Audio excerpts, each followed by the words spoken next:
Muchas gracias. Parece muy larga, ¿no? La presentación para alguien tan sencillo como somos nosotros.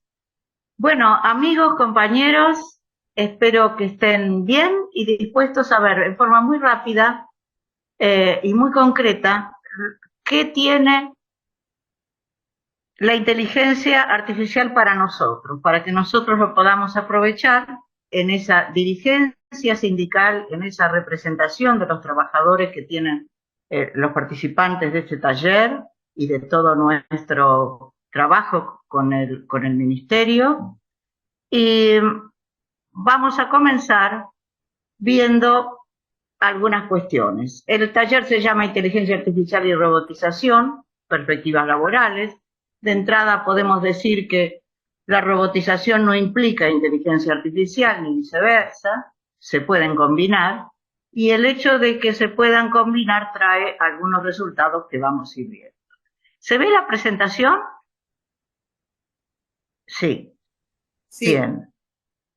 Los objetivos que tenemos en este taller es importante mirarlos porque con estos vamos a seguir trabajando después en el chat con Cecilia, que está acá con nosotros. Cecilia Cascante, que creo que ya ingresó, va a moderar en el chat todas las presentaciones, el debate, para que después se pueda hacer un documento con la participación y los nombres de todos.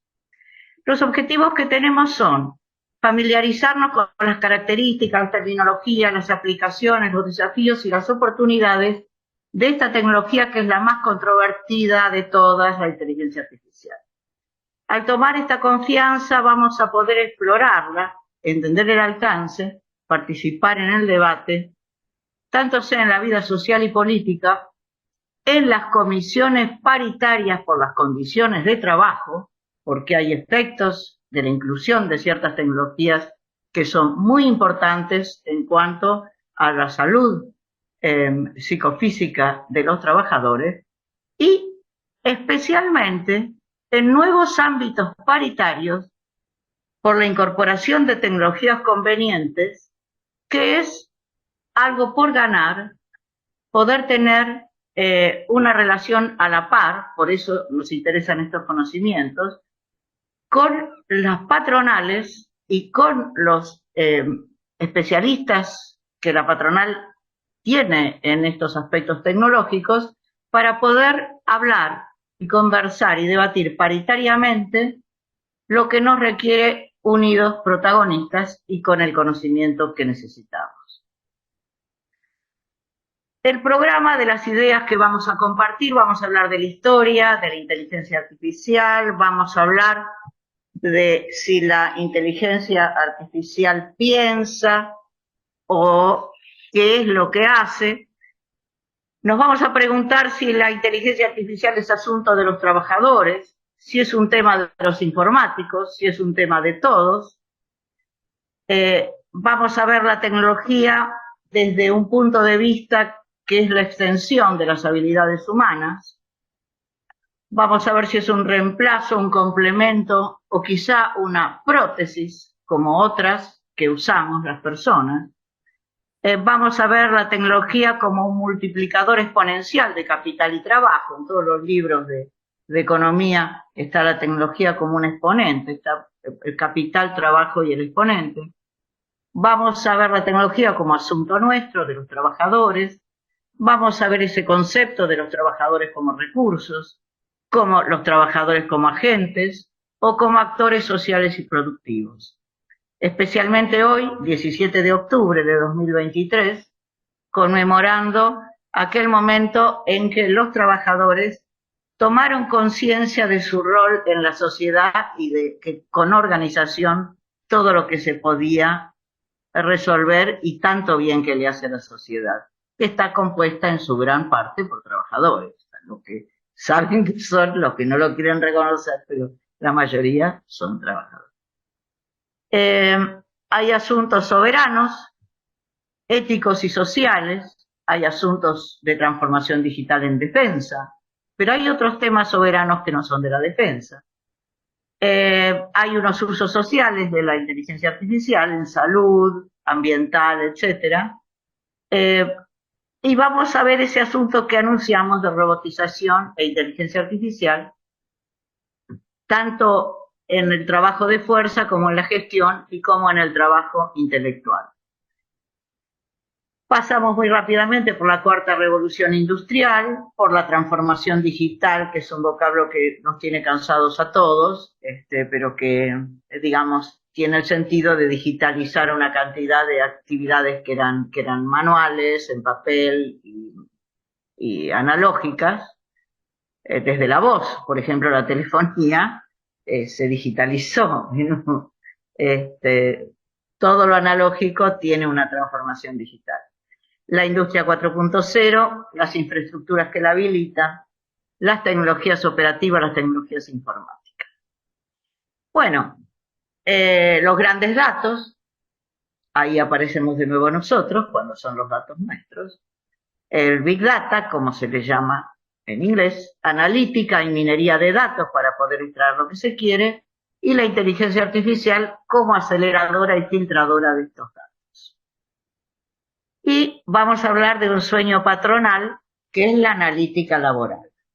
Desde hace décadas, estaban los tayloristas que medían los micromovimientos de las personas al trabajar para poder lograr mayor eficiencia y entonces poder controlar a los trabajadores. Y bueno, con la pandemia, como estaba el control de la separación, del distanciamiento entre las personas, hubo una gran oportunidad de ensayar esas tecnologías que permiten vigilar a las personas y por el distanciamiento en ese momento. Y bueno, y la idea de trasladar eso, por un lado quienes lo venden como negocio, y las empresas con ese sueño patronal, ¿no? A ver cómo se controla, cómo se puede controlar el trabajo.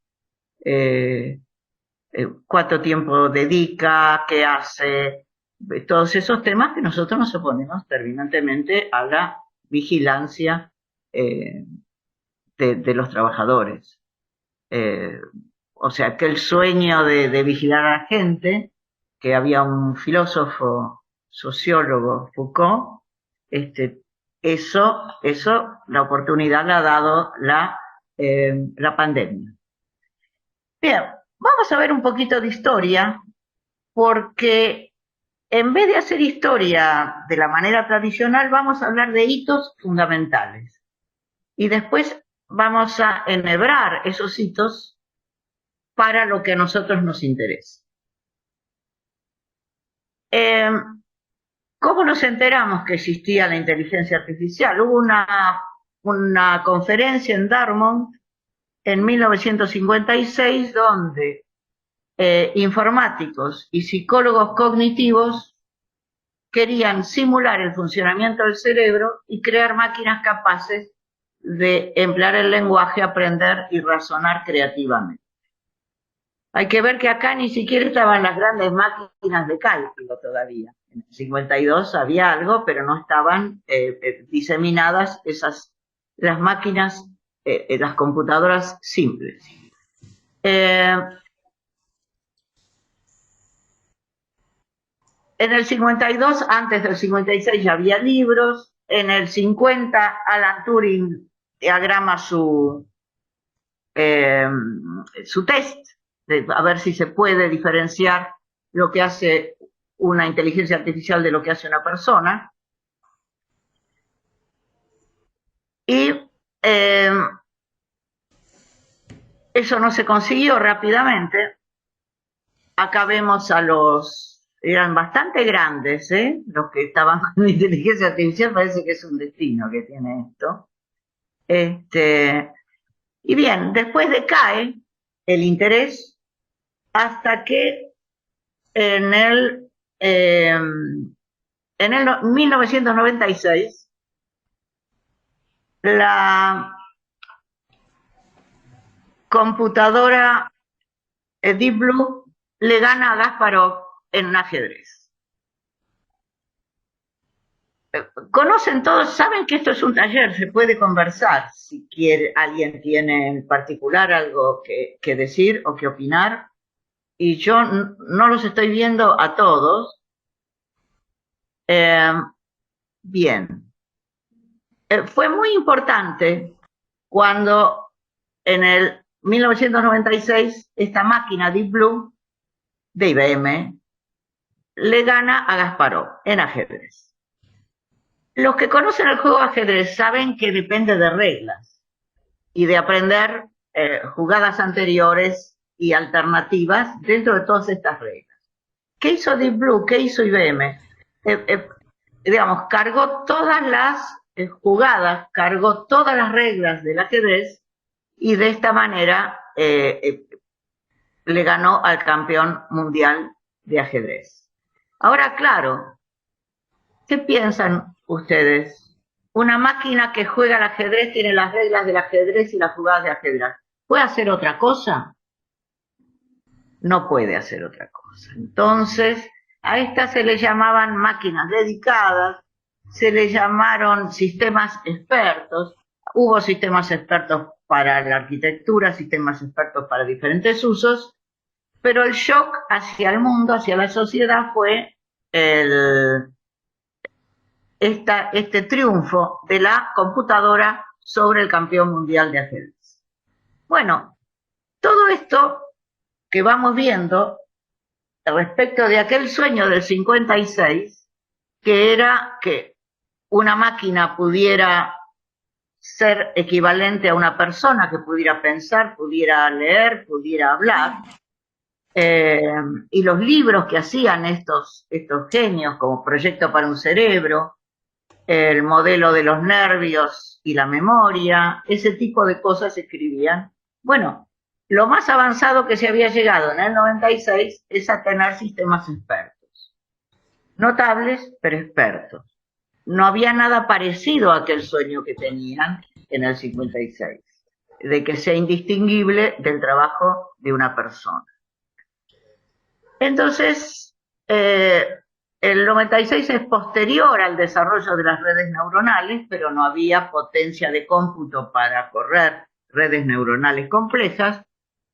Entonces, cuando aparecen las computadoras más rápidas, que son derivadas en su mayoría de las placas gráficas, de los que hacen placas gráficas, las marcas que van a ver, por ejemplo, Nvidia, es una empresa que se desarrolló con las placas gráficas, las placas de juego, todo el mundo lo usa para juegos, y han desarrollado, en vez de CPUs, GPUs, o sea, la G de gráfico, que tienen mucha mayor velocidad. Bueno, con ese bagaje de computadoras, con posibilidad de paralelismo, en el año 1917, una computadora le gana al, bueno, el juego Go, coreano, oriental, no tiene campeonatos como tal, pero le gana digamos, al más diestro de los jugadores de Go. Es un juego de estrategia y esta máquina lo que usó es lo que vamos a ver como machine learning, aprendizaje de máquina, o sea, algoritmos con capacidad de aprender. Hasta ahora los programas eran determinados, determinísticos, y entonces cumplían el programa previsto. Ahora estamos viendo máquinas que permiten que se las entrene para que después hagan una actividad. Así que en este recorrido que hacemos por hitos muy fundamentales, sabemos que un juego de estrategia fue ganado por una máquina que puede hacer cosas con cierta variedad. Digamos, se lo tiene que entrenar, obviamente, para la actividad que se quiere que haga. Ahora, si miramos las reacciones que hay a la inteligencia artificial actualmente, nos podemos preguntar cómo reaccionaron los ejecutivos, los empleados de las corporaciones, cuando se introducía la simple computadora, esa computadora que permitía eh, hacer cálculos con mucha velocidad, tomar algunas decisiones y algunos caminos fijos. Y acá tengo la tapa de un libro del año 68 que hablaba de que iban a perder el trabajo los ejecutivos porque la máquina, en la era del ordenador, como le llaman en España, y la informática, iban a perder sus trabajos porque la máquina lo iba a hacer. Lo que ocurre a través de la historia de la inteligencia artificial es que aparecen innovaciones que parecen señales de inteligencia casi humana que sorprenden por su velocidad, por su precisión, y poco a poco se van convirtiendo en prácticas superficiales. Por ejemplo, el cálculo complejo. Lo hacían las personas, la máquina lo hace con total facilidad, causaba el impacto de que las personas ya no iban a trabajar en este tema, pero luego esas técnicas perdían el privilegio de ser categorizadas como inteligencia artificial. Esto sigue ocurriendo. Acabamos de ver que con el ajedrez esa misma máquina para otra cosa no podía ser usada.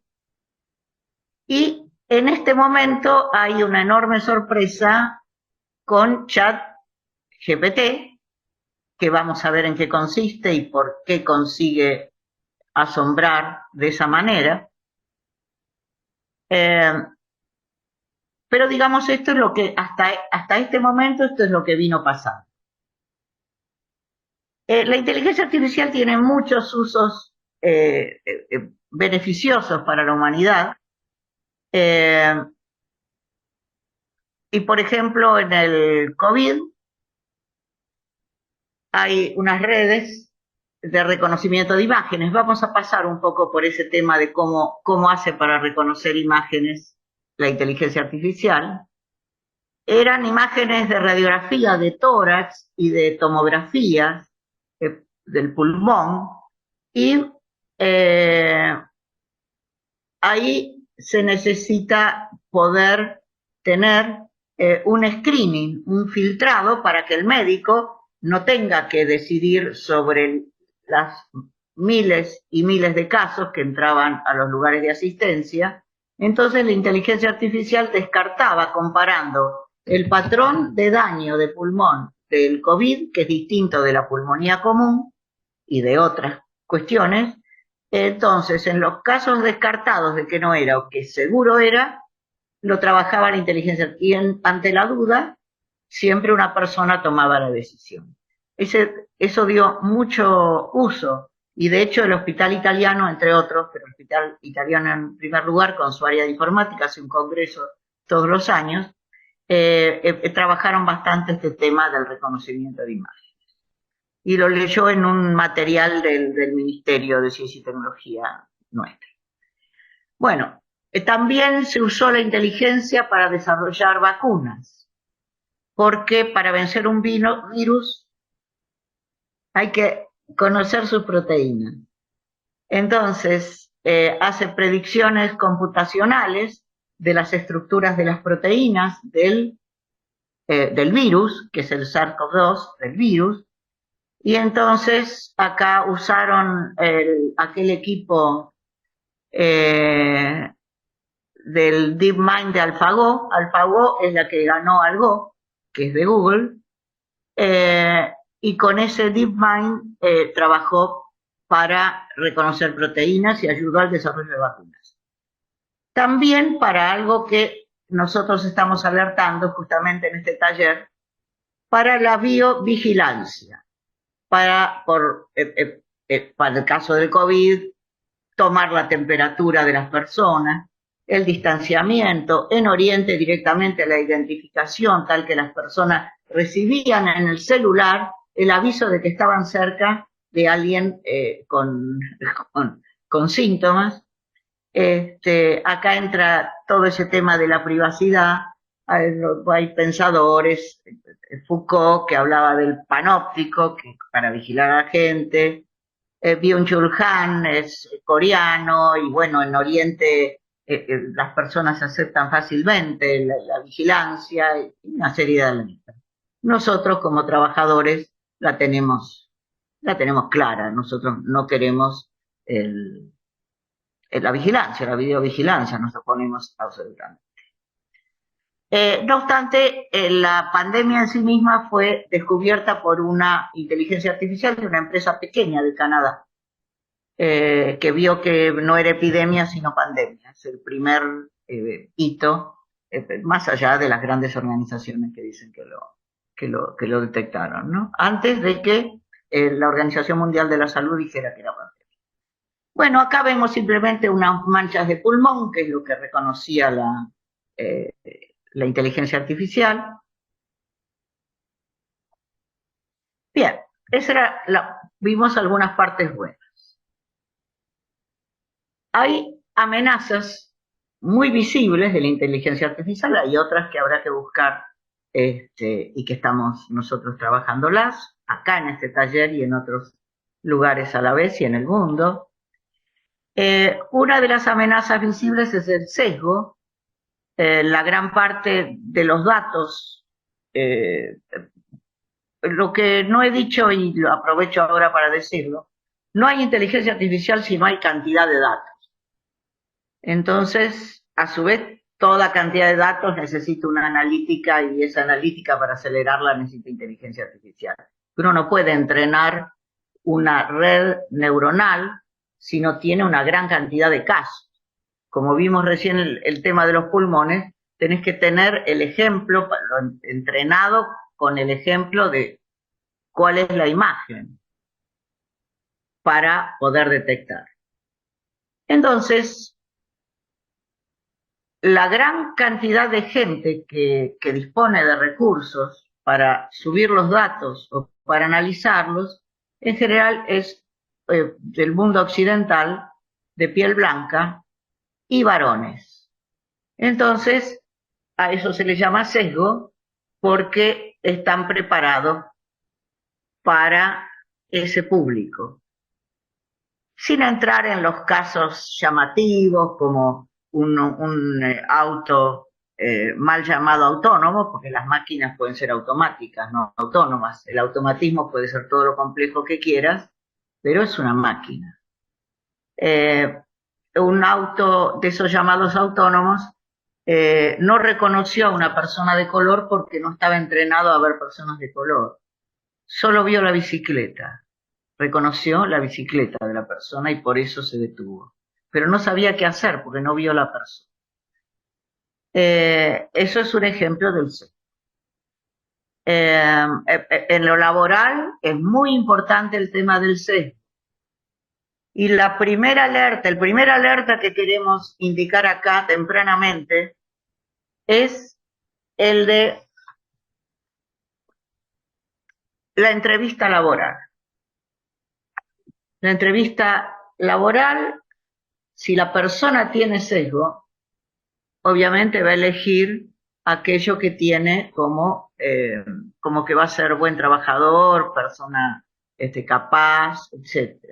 Si viene alguien cuya raza, aspecto, sale de esa media de lo que en esa organización consideran, realmente no va a ser justa la oportunidad. Y de hecho, si una inteligencia artificial alimentada con este sesgo es contratada en la administración de personal, realmente hay que oponerse terminantemente al uso de recursos de inteligencia artificial en la administración laboral. La administración de personal no puede tener estos componentes de inteligencia artificial. Puede tener algunos para hacer algunas estadísticas, para trabajar con más velocidad algunas cosas. Por eso los trabajadores tienen que participar por sus propias condiciones, aunque no sea en esa paritaria tecnológica de poder decidir con la patronal sobre la tecnología, sí en cuanto a la CIMAT poder considerar estos aspectos. O sea, ese es muy importante el sesgo en el tema laboral. Después las noticias falsas, que traen como consecuencia destruir la verdad, la justicia. Hay eh, una vieja imagen que viene de Platón, cuando habla de una caverna donde estaban todos de espaldas mirando una pared y solo veían los reflejos del mundo exterior y opinaban del mundo exterior a partir de los reflejos en una pared, y realmente mirando a través de la inteligencia artificial con sesgo y con falsedades que pueden ser intencionales o no, estaríamos en la caverna de Platón, todos mirando, creyendo lo que realmente no es la realidad. Otra amenaza es el auto autónomo en cuanto a que toma decisiones, que necesita un entorno que también tenga capacidades de tecnología, eh, toma decisiones, y hay un problema en que los propios usuarios no tienen muy en claro cuáles son los niveles. ¿Saben ustedes los niveles de asistencia al manejo de los conductores? Hay un nivel cero que es sin nada, como eran los autos antes. Después vienen los sistemas que tienen ayuda a la dirección, asistencia en el frenado, asistencia de diferentes cuestiones en que ayudan al conductor, o con menos esfuerzo del conductor puede lograr los movimientos básicos de la conducción de vehículos. Eh, y hay un solo nivel, el 5, que es el que no tiene volante, no tiene ningún elemento de conducción, y esos sí son los autos o vehículos que están hechos para el autopilot, para la conducción automática. No la caja automática, la conducción automática, sin volante, sin medios para manejar.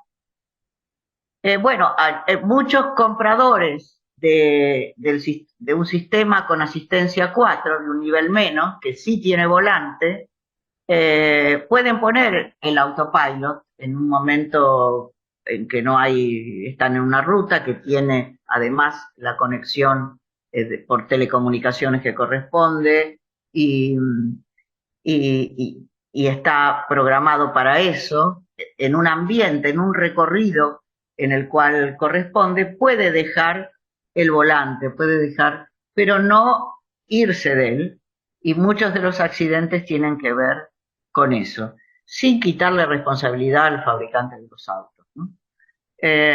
Bien.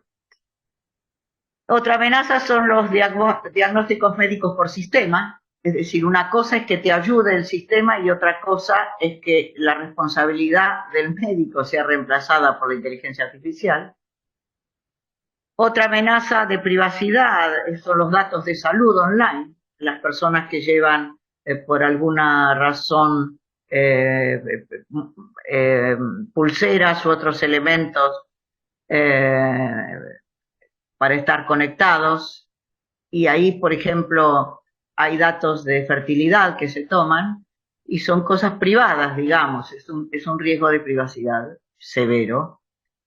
Hay amenazas biométricas, las biométricas que te identifican, que era lo que hablamos antes, que afectan en ámbitos como seguridad y privacidad.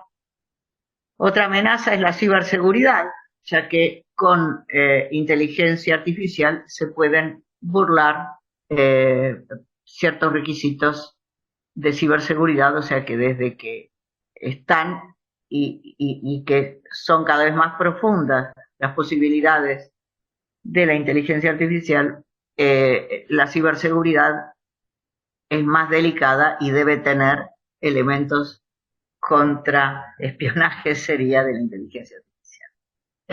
Bueno, dentro de los males también los prejuicios y estereotipos que se reproducen en la IA, y eso es una alerta en los trabajadores, alerta 2. Para los estereotipos es muy fácil, solo el 22% de los que se dedican a la inteligencia artificial son mujeres. Entonces, las personas en las obras que hacen, desde la literatura hasta la tecnología, llevan sus prejuicios, su manera de pensar, y realmente en este ámbito son pocas las mujeres. Sin ninguna razón. En la ingeniería electrónica también siempre fueron muy pocas, y realmente es mucho más delicado que la ingeniería civil o que otras ingenierías, pero digamos, ocurre. Bueno, no solo hombres, sino hombres de estratos sociales medios o altos, y no de cualquier lugar, sino de países centrales. Entonces, las redes neuronales son alimentadas con datos que vienen de hombres de estratos sociales medios o altos de países centrales. Bueno, además, ciertos hábitos, por ejemplo, las asistentes virtuales, como Siri, Alexa o Cortana, son femeninas.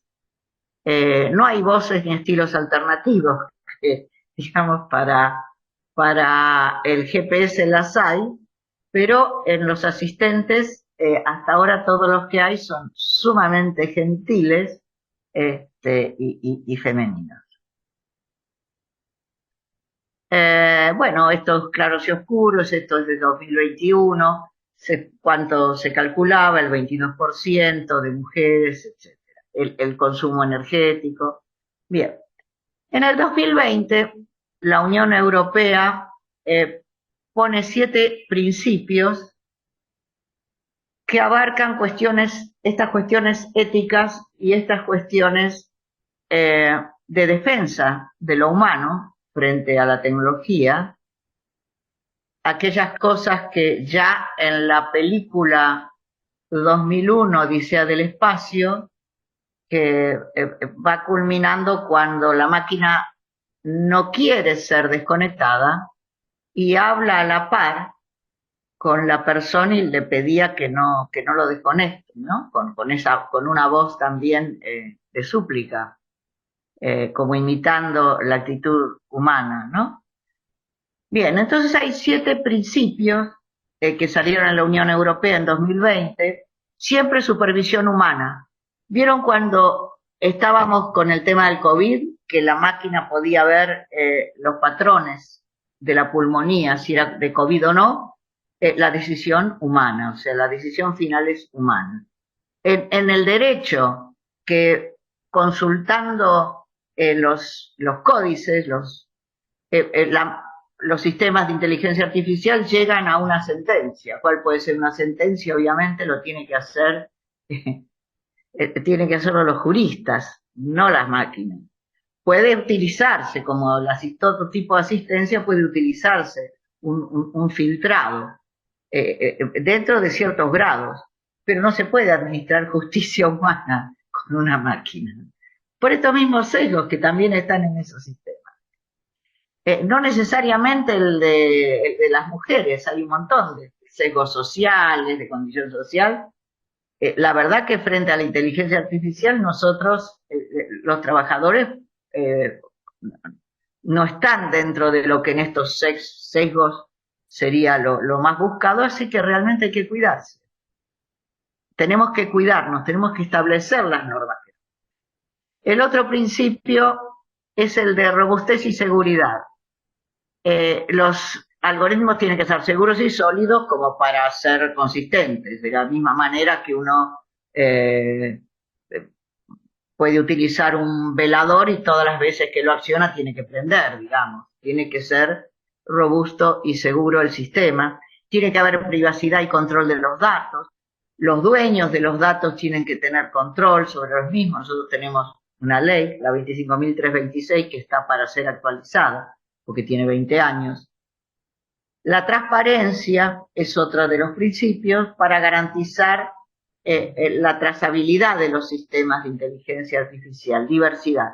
Resulta curioso, y lo deben haber visto, que muchas veces dicen, no, Esto es transparente. Acá no pone la mano una sola persona, nadie. Esto lo hace una inteligencia artificial, sonaste. Digamos, en principio tenés que garantizar esa transparencia. Primero tenés que medirlo, garantizar la trazabilidad de los sistemas de inteligencia artificial, respetar la diversidad, etc. Pero van a encontrar muchas veces que dicen, no, pusimos este sistema que ahí ahí garantizamos transparencia. Otro de los principios de lo que debe cuidarse es el bienestar social y ambiental. Lo ambiental está está en una situación de alerta importante. Se puede usar la inteligencia artificial para cuidar el ambiente, los océanos, por ejemplo, y tanto la atmósfera, etc. Y el bienestar social, nosotros abogamos por la felicidad del pueblo y no podemos tener la aplicación de sistemas que supuestamente dan modernidad y sean nocivos para ese bienestar social y para el bienestar ambiental. Y la responsabilidad, que es la rendición de cuentas de los propios sistemas de inteligencia artificial y sus resultados ante auditores externos e internos. Auditores personas, externos y internos, viendo la rendición de cuentas de los sistemas de inteligencia artificial y no al revés. No al revés. Lo que no quita, un sistema puede hacerlo, puede estar viendo resultados de humanos de la misma manera que en los otros ámbitos, pero digamos, se tiene que medir esa capacidad de ser responsable de la inteligencia artificial. Bueno, esto es muy importante, que son las normas de UNESCO, que son recomendaciones. Son recomendaciones dentro de una serie de conceptos. Acá vemos 4 de los más importantes. Yo estuve participando desde la Academia de Ciencias Academia Nacional de Ciencias de Buenos Aires, con un grupo de expertos que finalmente hizo unas recomendaciones. Estas recomendaciones son normas. Es una resolución, la número 3, de Jefatura de Gabinete de Ministros, está originada en la Secretaría de Innovación Pública y nuestra norma simplemente publica las recomendaciones de la UNESCO. Es algo que estuve entre los que promovíamos que el Estado lo adopte y está muy bien que se haya hecho esa resolución. Realmente hay que avanzar con leyes, con regulaciones y con leyes para poder aplicar esos objetivos y recomendaciones y actuar ante incumplimientos, definir el cumplimiento, definir los incumplimientos, en fin, legislarlo. UNESCO trabaja sobre reglas que las principales son de protección de los datos de las personas. Todos esos datos vieron la variedad que son, que pueden ser hasta datos médicos, datos filiatorios, lo que fuere. La prohibición de marcadores sociales de vigilancia masiva. Eso es muy importante y es un punto para nosotros, como lo dijimos ya bastante en este rato. En los humanos, en primer lugar, siempre supervisar y evaluar, y la protección del medio ambiente. Esto salió en UNESCO en 2021, hacia el final de 2021. Argentina es signataria de UNESCO, pero además tiene la resolución como norma del país.